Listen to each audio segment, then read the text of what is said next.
رو بلاک کردم، همه رو. یه چند تا میشناسم دروغگوان، امان از ذات دروغ.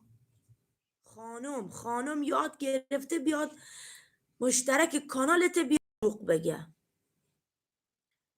امروز ببین حضرت زهرا منو نورانی کرد ها، دروغگوهاشون. اومد تو لایو حاج محسن قشنگ گفت سلام، هایدش کردم بره با هایده بیاد، قشنگ بره تو گور با هایده. آقا و خانم یه جشنی گرفتیم، لایومون رو خراب کردن. انگار بهشون طلبکاریم، بدهکاریم. انگار ارث آقاش و ننش کشیدم بالا از سر یه